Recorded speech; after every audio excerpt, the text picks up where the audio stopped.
അഷ്റഫിന് നീതി കിട്ടുക എന്നുള്ളതാണ് നമ്മുടെ മുഖ്യ പരിഗണന ഇതുള്ളത്. തീർച്ചയായിട്ടും അവർക്ക് നീതി കിട്ടും എന്നുള്ളതാണ്. നല്ല രൂപത്തിലൊക്കെ അന്വേഷണം മുന്നോട്ട് പോകേണ്ടതുണ്ട്. 90 ദിവസത്തിനകം കുറ്റപത്രം സമർപ്പിക്കണം. അപ്പോൾ ഇന്നലെ ഒരു ഫാക്ട് ഫൈൻഡിങ് ടീം എല്ലാ മേഖലയൊക്കെ പോയായിരുന്നു. അഷ്റഫ് കൊല്ലപ്പെട്ട ഭാഗങ്ങളിലൊക്കെ പോയായിരുന്നു. സ്റ്റേഷനിൽ പോയിട്ടുണ്ടായിരുന്നു. പിന്നെ ഇവരൊരു കമ്മിറ്റി ഫോം ചെയ്തിട്ടുണ്ട്. ഇവിടെ ഇതിൻ്റെ ഒരു ജസ്റ്റിസ് വാങ്ങിക്കൊടുക്കണമെന്ന് പറഞ്ഞിട്ടുണ്ട്. അപ്പോൾ അതെല്ലാം കൃത്യമായിട്ട് പ്രവർത്തിക്കുന്നുണ്ട്. മംഗലാപുരം ഡിസ്ട്രിക്ട് ചുമതലയുള്ള മന്ത്രി ദിനേശ് ഗുണ്ടുറാവിന് നിവേദനം കൊടുത്തു. അതേപോലെ നമ്മുടെ സ്പീക്കറായിട്ടുള്ള ടി ഖാദറിന് നിവേദനം കൊടുത്തു. അപ്പോൾ നിവേദനങ്ങളെല്ലാം കൊടുത്തു. അതിൻ്റെ എല്ലാ വിധത്തിലുള്ള പരിഗണന ഉണ്ടാവും എന്നുള്ളതാണ് ഞങ്ങൾ പ്രതീക്ഷിക്കുന്നത്. ವಯನಾಡಿನ ಅಶ್ರಫ್ ರವರ ಸಹೋದರ ಅಬ್ದುಲ್ ಜಬ್ಬಾರ್ ಅವರು ಇಂದು ಅಶ್ರಫ್ನ ಹತ್ಯೆಗೆ ನ್ಯಾಯ ಒದಗಿಸಿಕೊಡುವಂತೆ ಬಂದು ದಕ್ಷಿಣ ಕನ್ನಡ ಜಿಲ್ಲಾ ಉಸ್ತುವಾರಿ ಸಚಿವರಾದ ದಿನೇಶ್ ಗುಂಡೂರಾವ್ ಅವರನ್ನು ಭೇಟಿಯಾಗಿದ್ದಾರೆ. ವಿಧಾನಸಭಾಧ್ಯಕ್ಷರಾದ ಟಿ ಖಾದರ್ ಅವರನ್ನು ಭೇಟಿಯಾಗಿ ಮನವಿಯನ್ನು ಸಲ್ಲಿಸಿದ್ದಾರೆ. ಅಶ್ರಫ್ನ ಹತ್ಯೆಗೆ ನ್ಯಾಯ ಸಿಗಬೇಕು. ಒಬ್ಬ ಅಮಾಯಕನೊಬ್ಬರನ್ನು ಗುಂಪು ಥಳಿಸಿ ಹತ್ಯೆ ಮಾಡಿದೆ. ಈ ಘಟನೆಯಿಂದ ನಾವೆಲ್ಲ ಭಯಭೀತರಾಗಿದ್ದೇವೆ. ನಮ್ಮ ಸಂಕಟಕ್ಕೆ ತಾವುಗೆಲ್ಲ ನೆರವಾಗಬೇಕು ಮತ್ತು ಸೂಕ್ತ ಕಾನೂನು ಕ್ರಮವನ್ನು ನಮಗೆ ಕೈಗೊಳ್ಳಬೇಕು.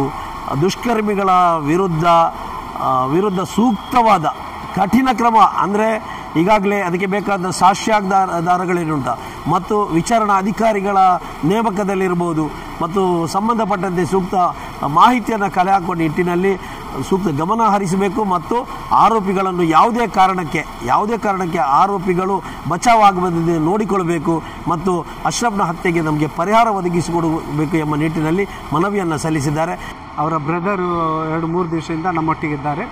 ಮತ್ತು ಅವರಿಗೆ ಏನೆಲ್ಲ ಬೇಕು ಇಲ್ಲಿ ನಮ್ಮ ದಕ್ಷಿಣ ಕನ್ನಡ ಜಿಲ್ಲೆಯಲ್ಲಿ ಮತ್ತು ಪೊಲೀಸ್ ಸ್ಟೇಷನ್ನಲ್ಲಿ ವಿವಿಧ ರೀತಿಯಲ್ಲಿ ಅವರಿಗೆ ಯಾವುದೇ ರೀತಿಯಲ್ಲಿ ಅವ್ರಿಗೂ ಹೆಲ್ಪ್ ಆಗಬೇಕು ಅದೆಲ್ಲ ನಾವು ನಿನ್ನೆ ಮೊನ್ನೆ ಕೂಡ ನಾವೆಲ್ಲ ಒಂದು ಟೀಮ್ ಮಾಡಿಕೊಂಡು ಅವರೊಟ್ಟಿಗೆ ನಾವು ಇದ್ದೇವೆ. ಮತ್ತು ಇವತ್ತು ನಮ್ಮ ಜಿಲ್ಲಾ ಮಂತ್ರಿ ಕೂಡ ಒಂದು ಮನವಿಯನ್ನು ಕೊಟ್ಟಿದ್ದೇವೆ.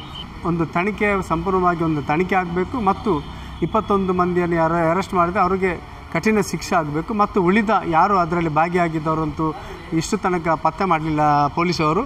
ಮತ್ತು ಅದರಲ್ಲಿ ಪ್ರಮುಖವಾದ ರವೀಂದ್ರ ಅಂತ ಒಬ್ಬರು ಕಾರ್ಪೊರೇಟರ್ ಅವರು ಗಂಡ ಅವರು ಇಷ್ಟು ತನಕ ಪೊಲೀಸಿಗೆ ಸಿಕ್ಕಲಿಲ್ಲ ಅಂತ ಇದೆ. ಅದು ಒತ್ತಡ ಹೇಳಿ ಅವರನ್ನು ಬಂಧನ ಮಾಡಬೇಕಂತ ನಾವೀಗಲೇ ಜಿಲ್ಲಾ ಮಂತ್ರಿಗಳು ಒತ್ತಡ ಮಾಡಿದ್ದೇವೆ. ಅವರ ಕುಟುಂಬಕ್ಕೆ ಪರಿಹಾರ ಸರ್ಕಾರ ಕೊಡಬೇಕು. ನಮ್ಮ ಯಾರು ಅಶ್ರಫ್ ಅವರು ಇದ್ದಾರೆ ಅವರ ಕುಟುಂಬದವರು ಅವರ ಸಹೋದರರು ಕೂಡ ನನಗೆ ಭೇಟಿಯಾದರು. ಈಗ ಅವರ ಒಂದು ಕ್ರೂರವಾದಂಥ ಏನು ಹತ್ಯೆಯಾಗಿತ್ತು ಆ ಒಂದು ವಿಷಯದಲ್ಲಿ ನಮಗೆ ನ್ಯಾಯ ಕೊಡಿಸ್ಕೊಡ್ಬೇಕು ಮತ್ತು ಎಲ್ಲ ರೀತಿಯ ಒಂದು ಕಾನೂನಿನ ಕ್ರಮಗಳು ತಗೊಳ್ಬೇಕು ಅಂತಲೂ ಕೂಡ ಅವರು ಮನವಿ ಮಾಡಿದ್ದಾರೆ. ಅದರ ಪ್ರಕಾರ ಖಂಡಿತವಾಗಿಯೂ ನಾವು ಯಾರನ್ನು ಕೂಡ ರಕ್ಷಿಸುವಂಥ ಪ್ರಶ್ನೆ ಬರೋದೇ ಇಲ್ಲ. ಇಂಥ ಪ್ರಕರಣಗಳೆಲ್ಲ ಆಗಬಾರ್ದು. ಇಂಥ ಘಟನೆ ಆಗಿರೋದು ನಮಗೂ ಕೂಡ ಬಹಳ ದುಃಖ ಆಗಿದೆ. ಖಂಡಿತ ನಮ್ಮ ಸರ್ಕಾರ, ನಮ್ಮ ಪೊಲೀಸ್ ಇಲಾಖೆ ಯಾರು ತಪ್ಪಿತಸ್ಥರಿದ್ದಾರೆ ಅವರ ಎಲ್ಲರನ್ನು ಕೂಡ ಹಿಡಿದಾಕಿ ಅವರಿಗೆ ಶಿಕ್ಷೆ ಸಿಗುವಂಥ ರೀತಿಯಾಗಿ ಎಲ್ಲರೂ ನಮ್ಮ ಪ್ರಯತ್ನವನ್ನು ಈಗಾಗಲೇ ಮಾಡಿದ್ದು. ಸುಮಾರು ಜನ ಅರೆಸ್ಟ್ ಮಾಡಿದ್ದಾರೆ. ಇನ್ನು ಯಾರು ಬಾಕಿ ಇದ್ದಾರೆ ಅವರನ್ನು ಕೂಡ ಅರೆಸ್ಟ್ ಮಾಡಿ ಕಾನೂನಿನ ಕ್ರಮ ತಗೊಳ್ತೀವಿ ಅಂತ ಅವ್ರು ಹೇಳಿದ್ದೀವಿ. ಮುಂದೆ ಅದನ್ನು ಅದು ಏನೇನಾಗಬೇಕು ಖಂಡಿತ ಅದು ಮಾಡ್ತಾರೆ.